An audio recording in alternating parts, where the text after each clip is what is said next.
Bonjour, c'est Alexis pour les Sentiers du Réel. Vous êtes sur la rubrique Questions de bien-être. Aujourd'hui, j'accueille Lilou Massé. Bonjour Lilou. Bonjour, comment vas-tu? Moi, ça va très bien et toi? Bien, bien. Bruxelles. Bruxelles. Alors, effectivement, t'es passé à Bruxelles donner une conférence pleine d'émotions et pleine d'amour à laquelle j'ai assisté. Comment tu t'es senti parmi nous? J'aime les Belges, en fait j'aime tous les pays, c'est extraordinaire comme ça de pouvoir être dans un pays après un autre et de constater que le changement est en train de s'opérer, qu'on a envie d'ouvrir nos cœurs, qu'on a envie d'inspiration et de se retrouver tous ensemble et de se réunir. Donc j'ai envie de dire que ce soit en Belgique, en France, au Québec, en Suisse ou dans un autre pays où là bientôt là, je vais aller à La Réunion, c'est pareil, les cœurs sont en train de s'ouvrir et ça fait tellement du bien. Mais c'est vrai que les Belges, il y a un petit côté très attendrissant, qui me touche vraiment une partie de mon cœur qui est tendre, ouais, je suis tendre. Merci Lilou, c'est gentil pour les compliments.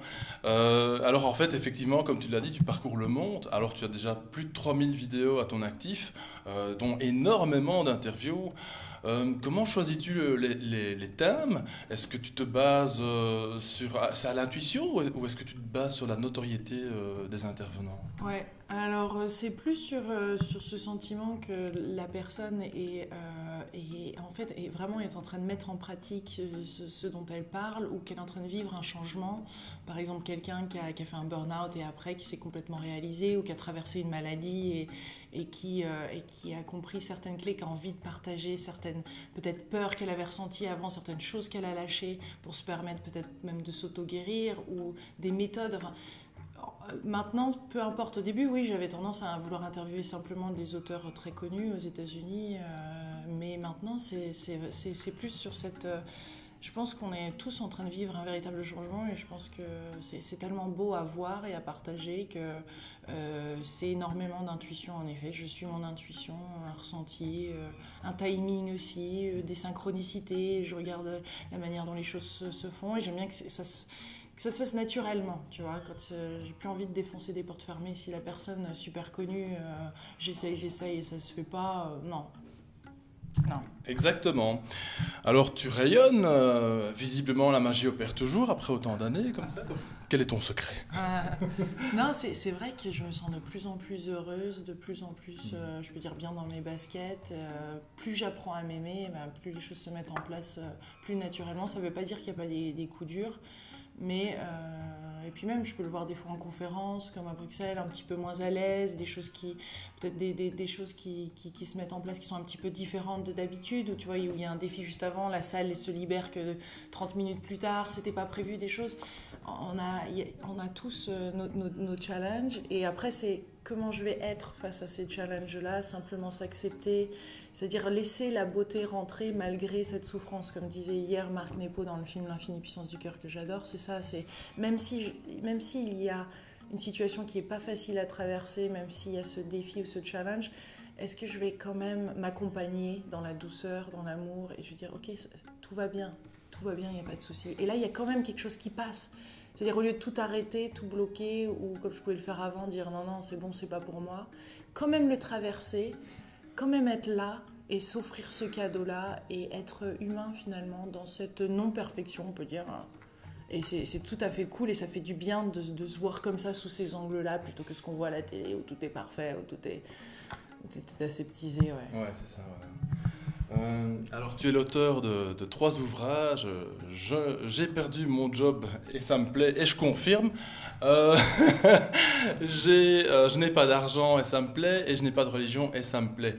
Et là tu vas sortir bientôt un nouvel ouvrage, un cahier d'exercices qui s'intitule je pense 100 défis. Le défi des... Alors dis-moi. Le cahier du défi des 100 jours. Voilà, c'est ça. Quel en est le concept, Lilou? Le défi des 100 jours, l'idée c'est pendant 100 jours d'appliquer, de mettre en pratique un peu ce qu'on apprend dans les livres, dans les cours de développement personnel ou spirituel, et de l'appliquer pendant 100 jours et de transformer sa vie en 100 jours en fait. Parce que clairement c'est possible, moi j'en ai fait des saisons et il y a à peu près 15 000 personnes sur le site. Et ça va faire qu'augmenter parce que je pense qu'on réalise que tous ces concepts-là ou ces idées ou ces outils, c'est bien beau, mais tant qu'on ne les met pas en pratique un certain temps, il n'y a pas de véritable changement qui s'opère. Et ça demande du courage, ça demande d'oser. Donc le défi des 100 jours, c'est simplement au début des 100 jours, on pose une intention, on émet une intention. Mon intention est de vivre par exemple pleinement pendant 100 jours.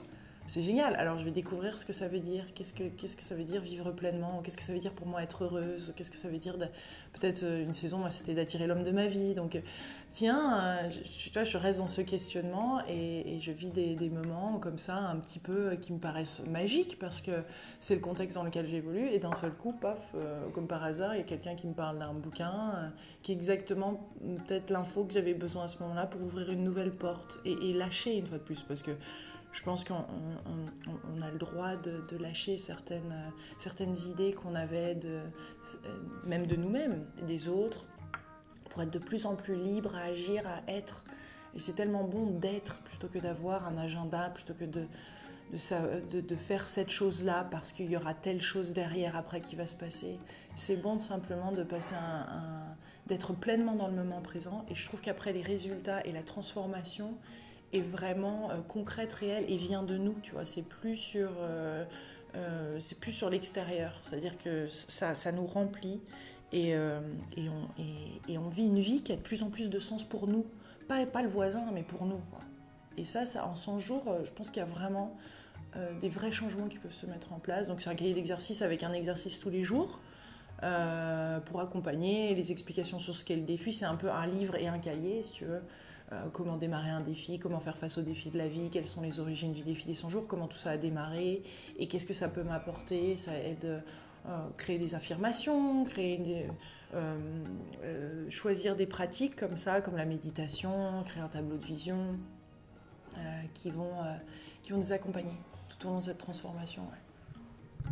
Merci Lilou. Merci c'est un beaucoup. pavé, hein, c'est un truc comme ça, c'est 400 pages. Il est gros, mais c'est un gros bébé.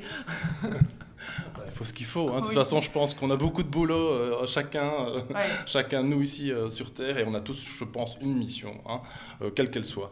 On parle souvent d'un nouveau paradigme de l'éveil des consciences. Hein. Effectivement, c'est un peu à la mode, si je puis dire. Penses-tu que le fossé entre les personnes éveillées et celles qui sont dans la 3D ou dans la troisième dimension, dans le monde 3D, soit en train de s'agrandir Ouais. Alors la différence, moi je la trouve assez flagrante entre quelqu'un, ou même nous, hein, quand on agit dans la peur ou quand on agit dans l'amour. Parce qu'il y a vraiment deux façons d'opérer, je pense. Et quand on est dans ce mode de peur, de compétition, de séparation, où on se sent seul, il y a un énorme fossé par rapport à quand on se sent dans le flow, où les choses se passent naturellement, facilement, où on a cette créativité, cette imagination, ce contact aux autres, on a envie d'être connecté à l'autre, de l'écouter, de recevoir. Tu vois, tout ça, c'est un monde qui est complètement... c'est vrai qu'il y a un grand fossé là. Et je pense qu'on est tous à être un coup dans la peur, un coup dans l'amour. Et on apprend que plus on est dans cet amour, plus on ouvre notre cœur et plus on s'ouvre et on lâche ses bagages et qu'on se guérit quelque part de certains bobos du passé, de certaines choses auxquelles on a qu'on a fait face en grandissant peut-être et on a réagi d'une certaine façon. Quand on libère ça et on lâche ça, c'est vrai qu'on se sent nous-mêmes et on se sent bien. Donc on constate, c'est vrai qu'il y a des gens qui sont vraiment... dans leur peur et ben voilà, après c'est des choix c'est un choix personnel hein, au quotidien avec qui j'ai envie de passer du temps et pour qui j'ai envie d'être là, mais il y a des personnes, des fois quand on est tellement dans nos peurs, on n'a pas forcément envie d'être aidé, on n'a pas envie d'être accompagné et donc moi j'impose plus cette conversation à des gens que je sens qui sont dans des énergies basses, tu vois, et une fréquence qui est basse, qui est malheureusement, qui ne permet pas, quand on est là, on ne voit pas plus grand que ça et on est vraiment même embêté et ça nous met en colère d'entendre d'autres messages qui sont faits dans l'amour donc, et qui sont dits dans l'amour parce que de ce point de vue-là de la peur, on dit mais soit pour qui tu te prends, ou tu es complètement à côté de la plaque, ou tu es rêveur, ou tu es bisounours, mais en fait, quand l'énergie de l'amour est très très puissante. Et je le souhaite à tout le monde, et je me le souhaite personnellement, hein, de le vivre le plus possible au quotidien, parce que ça me remplit. Ça fait tellement du bien, et c'est des moments qui sont enrichissants, qui sont de toute beauté, et qui font du bien, des vraies connexions de cœur. Ouais.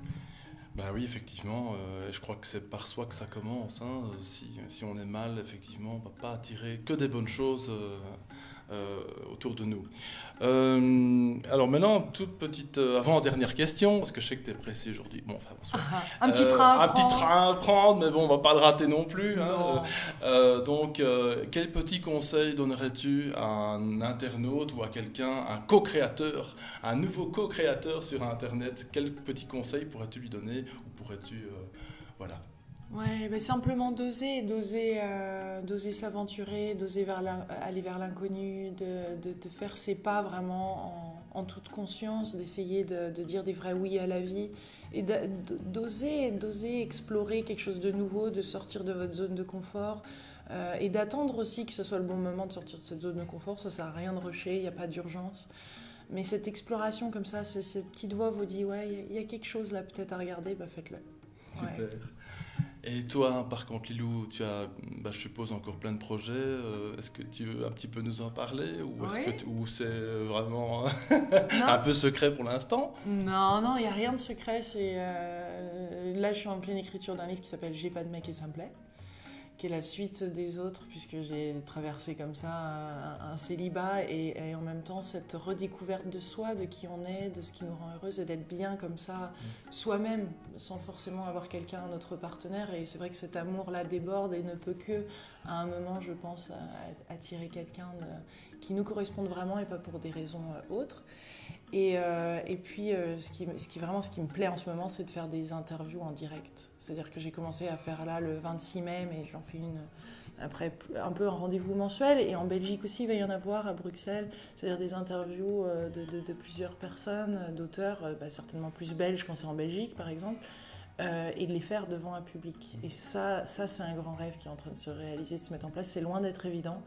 Mais c'est quelque chose je trouve ça énorme, super de se réunir comme hier pour l'Infinie Puissance du Cœur, une projection comme ça, ou en conférence, de réunir des personnes qui ont cet même élan de s'ouvrir à quelque chose de plus grand, tu vois. Donc de faire des interviews en direct comme ça, et puis peut-être même bientôt qui seront en streaming sur Internet. À un moment, pourquoi pas, mais c'est vrai que dès qu'on rajoute un public, des gens, l'interview est encore tout autre, et encore plus profonde, plus joyeuse. Quand c'est aligné, ça part, ça booste, et c'est des moments d'apprentissage et d'union comme ça avec d'autres êtres humains. C'est chouette. Puis après, je les diffuse sur Internet de toute façon. Donc il y a plein de choses comme ça qui sont en train de se mettre en place. Je pense que c'est sans fin. Hein. Je pense que c'est sans fin, et dire qu'il y a 10 ans, je me disais... Je vais faire ce vidéoblog, et il y a eu un premier commentaire, une première vue, et maintenant sur la chaîne américaine, tu vois, il y a 32 millions de vues, et en France, pour les francophones, ça n'arrête pas d'être diffusé. Donc il y a vraiment quelque chose qui est en train de se passer là sur la planète, et dans l'être humain on est en train d'évoluer là. C'est bon. Oui. C'est bon, on n'a plus besoin on peut lâcher là, il est temps de lâcher. Je pense bien aussi, ouais. Écoute, je te remercie, je ne vais pas te retenir beaucoup plus longtemps. En tout cas, je te remercie infiniment pour cette interview, ça m'a vraiment fait plaisir. Pour les Sentiers du Réel, c'est une toute petite nouvelle chaîne qui débute.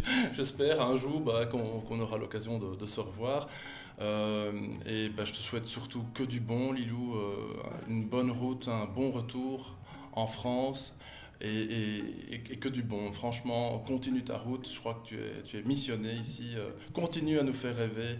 Continue à nous à nous instruire via tes interviews. C'est génial. Merci beaucoup. Et merci pour tous les messages d'amour que tu diffuses à chaque fois. Merci beaucoup, Lilou. Merci beaucoup.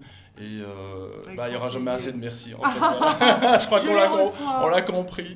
Voilà. En tout cas, auditrices, auditeurs, si vous avez aimé cette vidéo, merci de vous abonner. De mettre un commentaire ou que sais-je, vous êtes libre de toute façon, voilà. Encore merci Lilou, à bientôt, et à tout bientôt aussi, auditeurs, auditrices. Au revoir, merci beaucoup.